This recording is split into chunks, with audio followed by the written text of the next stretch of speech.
writing. So we'll probably get started. Okay, all right. Hi, everyone. I feel like I've seen some of you around before, but in other places. So if I'm staring at you a little too much, that's why I'm trying to place you. Anyway, hi, everybody. Hi. Hi. How's it going? Welcome to Tuesday night. Is it Tuesday? At the Forsyth Library. I've been asked to come and talk to you about the GRE, the writing part, and I also just thought I would talk about the other verbal parts too. Definitely not a math person. Like that's Badr in the back. He's the math teacher. So direct all of your math questions to him. I did poorly on that part, mostly because I didn't study for it. And looking back, that was a mistake. I should have tried to do a little bit better on it. What I'll try to do here is talk a little bit, but because I don't think that I'm that interesting to listen to for very long, I would also like to hear from some of you about what your interests are, why you're taking this, if you've taken this before, your thoughts on that. In fact, why don't you take them all? Are you sitting next? You two know each other. You came in together, right? But are you sitting next to somebody who you know? Yeah, kind of, maybe. Okay. Why don't you find somebody nearby? So you don't have to get up. It's not really a room that's set up for movement. And introduce yourself and just talk about, just briefly, like, who are you? What year are you? Are you all seniors? If you're a senior, raise your hand. Junior? Sophomore? Really? Okay. Faculty? Okay, we got a couple faculty. All right.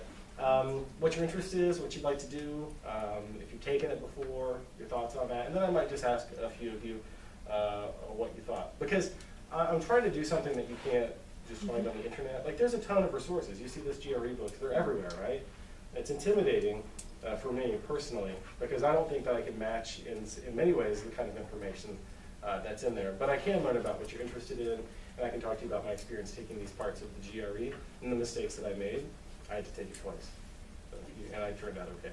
So, so if you have to take it twice, that's okay too. So just take a moment, introduce yourself, and then I'll kind of ask a few of you to share to the larger group. Is that okay? You bet. Okay. Don't be shy. It's okay. Hello. It's always a way to ensure Nice to meet you. I'm a second year grad student. And I teach at Ford. I'm applying to a clinical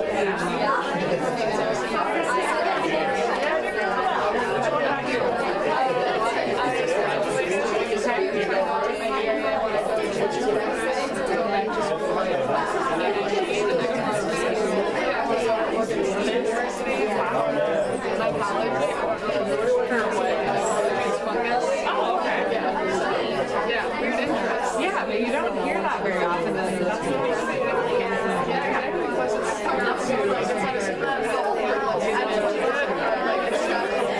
Yeah, so we have like between 150 and like 500 people apply to every single program, and they usually accept 6. So you guys do really, really well on a lot of different things. Have you taken the GRE before? No. Okay. It would be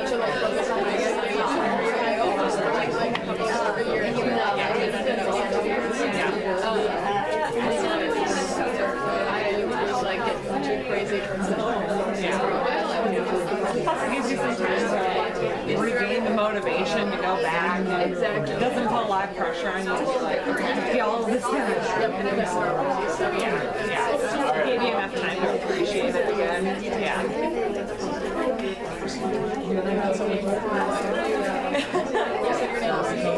Yeah. All right, everyone. All right. So tell me something about you. Program here. What's your name? My name's Kate. Hi, Kate. Hello. I'm James. Nice to meet you. Tell us a little bit about yourself. Okay. I'm a second year in the clinical psychology graduate program here. Okay. For my master's. So I'll graduate in May. And I'm applying to PhD programs for clinical psych. And since like 200 apply and 6 get in, GRE is kind of important. So yeah, Okay. I've taken it before and decided to do something different. Hopefully this helps prepare me to do better this time. Okay, all right, all right. Yeah. How about a few of the rest of you?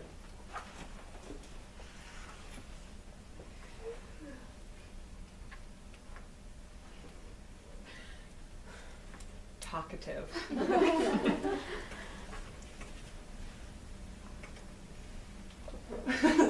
Okay, so I just was tired of the silence. I'm in PT. What's your name? Sam, sorry. Hi, Sam. Yeah. PT is Physical therapy. physical therapy. Okay, you spend a lot of time in Cunningham? Yes, Okay. a lot, yeah. Yeah. And a little bit in Albertson, like Organic and stuff, so. Okay. I definitely don't know anything about the analytical writing part, so that's why I'm kind of here. And Okay. haven't taken the GRE before, really want to figure out what it is. The math seems not too bad after going last week, but yeah, I have no idea about the essay part, so. Okay, all right. Have you looked at any of the GRE books or anything online yet? Okay. I won't lie, that's a good idea. Yeah, probably. Yeah. Definitely. It's a tool that you should use. Can I see your official GRE book? Look at this thing. First of all, it's still got that new book smell. You know, so these things are useful. And one of the things that hopefully I'll do is say a couple of things that might not be in the books that are just germane to my own experience. Who else? A couple others I'd like to hear from. I'm Jamie. I'm an online student. Hi, and Jamie. Last year or a year before last, I decided I was going back to school at 36. Okay.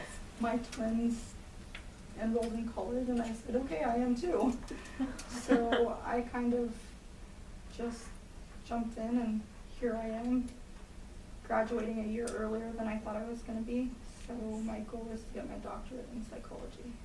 Okay. All right. How many of you have PhDs in mind? A PhD in mind. Okay. Rachel, in what? Education or something. Okay. Trying to bridge my 2 master's degree programs. Okay. Sure, Butter. Still Okay. The faculty will get to say what they think. Curriculum. Curriculum? And math education and curriculum, that kind of thing? Okay, Yes. all right. Who else is going for a PhD right now? Microbiology. Microbiology? I don't know a thing about microbiology. Yeah. Thank goodness that's not the theme, or I would totally, it's like a nightmare, right? Where you wake up and you realize you're not qualified to do the thing. Well, my name is James. Hi, everybody. I've been thinking a lot about what I can tell you that you can't find anywhere else, because there's a lot of information out there. A lot of these books, I think they're generally helpful. This is a standardized test. Even, and this is an important thing, even the analytical writing part is, it's standardized, really. And I can talk to you about like a very foolish mistake that I made the first time I took the GRE with the analytical writing. But it is relatively standardized, and I don't have the exact number, but for some reason, something like 90 seconds to 2 minutes is the equivalent of how much time they'll spend reading your essay, right? So here's one thing I can tell you for sure. They are looking for very specific, or at least they were as of 2010, and I assume it's the same. They're looking for very specific markers. Yeah. Now those markers are going to be available to you in the official guide to the GRE by ETS, literally the people who administer the test. They're giving you a guide to show you how to do well on it. So that is the authority that you would want to go to. And they don't spend a lot of time doing it. And so they're looking for very specific things, I think aspects of structure and organization and certain kinds of development. Now, if you're like me, you can make things a little bit too difficult for yourself sometimes, which is what I did the first time I took the GRE, in a few ways. One of the ways I did it is that I didn't really listen to the directions, which is still occasionally a problem that I have, and it always costs me, right? And it cost me here because I think they grade on like a 1 to 5 point scale, and 5 is the best. And I'm thinking, I'm a writing guy. I'm good at this. I can wing this thing. But like with any situation, with any writing situation, you have to know exactly what it is they're asking for. And in this case, you have to give it to them. Like I think the first time I took it, I got like maybe a 2 or a 3 on the writing, which if you want to go into like the study of writing, which is what I do, is not good. And I remember I was applying to graduate school at that time, and I wrote to the guy who ended up being my dissertation advisor, and I said, Chuck, this score, is that a problem? And he said, yeah, that's, you know, it's like the GRE. He called it a fairly blunt instrument, which in many respects it is. Right? What you'll end up doing as a doctoral student is much more rigorous than anything that you would, or as a master's student, is more rigorous than anything that you would do for the GRE. Right? So it is kind of a hurdle that you need to get through. but that was still a problematic score. So I had to try again, and I focused very hard the second time on understanding exactly what the expectations were going to be and not outsmarting myself and trying to be, for lack of a better word, good, you know? What I needed to be was what they needed, was what they were asking for. And the second time I think I got a 4, and that was good enough. Like, it wasn't important to me to get a 5. It was important for me to have the score that would get me over that particular hurdle. So when you go into the official guide to the GRE general test book, like you have and a few others have, or you look up anything online, but I would definitely defer to what they tell you. You need to make sure that you understand exactly the structure, the organization, and the development that they're looking for. There's just no other way around it.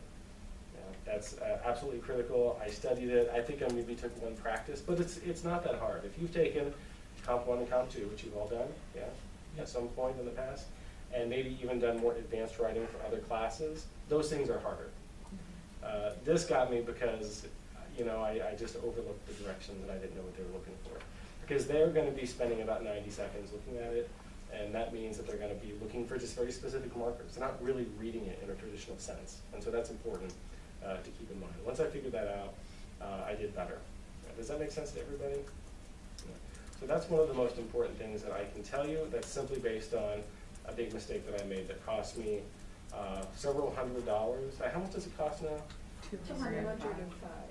$205. I'm glad that it's $205. You know, 200 would be too small. yeah. So so I took it in the fall of 2009, and then again in like the winter of 2010.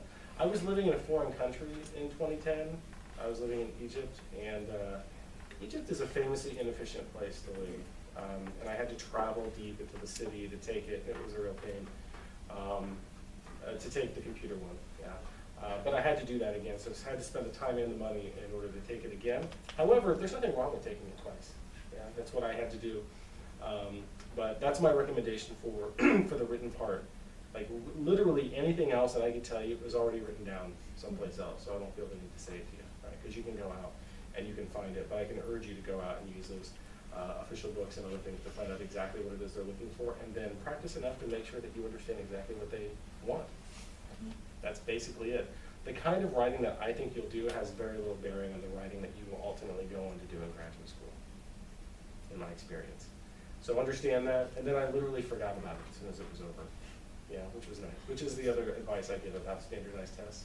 It's a high stakes hurdle that you do have to pass through, but once it's over, you'll probably forget about it.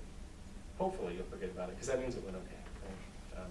Okay, are there any questions about that, or anything specific that you'd like to know, or any concerns that you have, that you're going to share in front of 50 strangers? Oh, there is one person, thank you. All right, what's up? I heard of an online tool called Magoosh, but I don't know if it's good for the writing or not. I don't even know if it has any writing parts. I know it has math. How do you spell it? M-A-G-O-O-S-H, I think. There is an app that It's like a has vocabulary builder one? Okay. I'm going to talk to you about vocabulary now.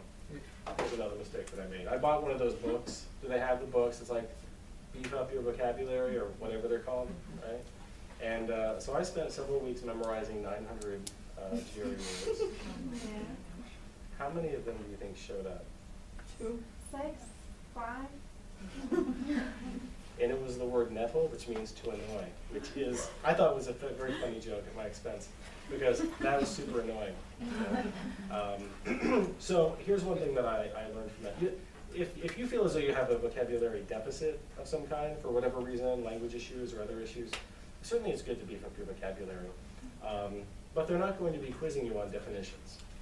Right? It's also another thing that's important to remember. They're going to be asking you to understand words in context, right? In the context of a sentence, or in the context of like reading comprehension, or do they still do like analogy type things? Yeah, okay. So you have to understand the relationships between words, and I found that these are the kinds of things that were the most helpful to me. Learning prefixes and suffixes, like I learned those, because they put kind of like a tint on the word, right? They help express what it is you're trying to say about it. So if you know what all the prefixes are and you know what all the suffixes are, you have a good idea of almost the trajectory or the way in which the word has been sort of tilted. And I found that to be much more valuable, because what I needed to do was make educated guesses about the relative relationships of the words to one another. Yeah. And that was actually much more valuable to me. The first time I thought I needed to know all these words, I did okay. The second time, I learned prefixes, suffixes, and a lot of people will learn word roots as well, because one word root will be valid for many possible words. And what it can do is help you draw, again, some, understand better the relationships between the words that you're trying to figure, and to make better guesses, which is also what you're trying to do. You're not writing down like blanks, like, you know, it's all in this part, I think, multiple choice. So you have to make guesses. So that is another very important thing that I would say. Don't memorize 900 words unless, you know, you're into that kind of thing. Then I say, you know, go for it. But I did that, and it turned out to be not very helpful at all. But when I did learn the prefixes and suffixes, that was incredibly helpful because it just put me in a better position to make guesses. And I did better on the verbal part the second time I took it. I did about 30 points better. What's the top score? On the writing? No, on the, On the 150. and for like the verbal part, Yeah, the verbal 150. I thought it was 180. 180? It goes 120 to 180. Yeah, they've changed it. Anyway, I did well the Yeah, first they time. I did better the second time, and this was the reason why. Is it all computerized now? No. Yeah. Are there any paper ones left? Yeah. Can we Yeah, choose? Is anybody for the planning to take subject a test. paper one? Who's analog in here? Nobody? Okay. You know about is it still adaptive, the test? Like, the questions aren't preset. They change according to how you respond to the previous ones. Yeah? So the fact that questions are getting harder doesn't necessarily mean that you suddenly become less smart.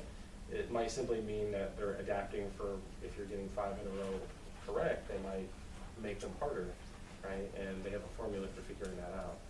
So that's another thing that I would advise in a situation like this, that you don't really worry about whether you think the questions are getting harder or easier because they're not preset.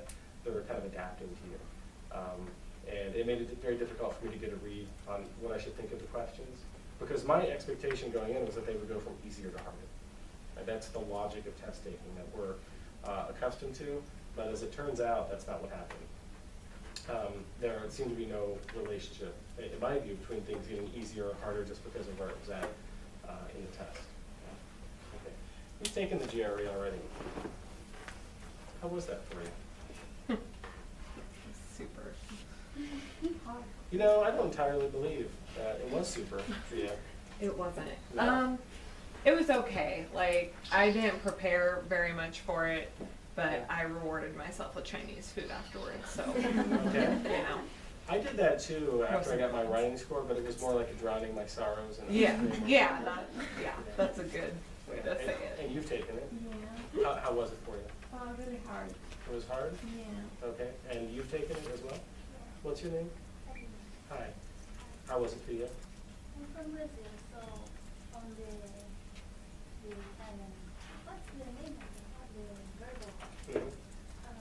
I didn't understand the word, so I have to blank and I have to fill the blank with 6 different words, and I didn't know the meaning of none of them. Okay. It was really, really bad for me. Okay. Is there anybody in here for whom English is not a first language? Yeah. Okay. Well, if English isn't your first language, then you have a little bit of an additional challenge potentially, depending upon how long you've been speaking English or reading English, all that kind of stuff. Because the test is English only, right? And now this is inequitable and unfair, in my view, right? The test should be administered bilingually, right? Of course, according to whatever language you might have. Wouldn't that be nice? So that language isn't the reason why you do well or not well, right? Which, in your case, may have been a powerful determinant, right?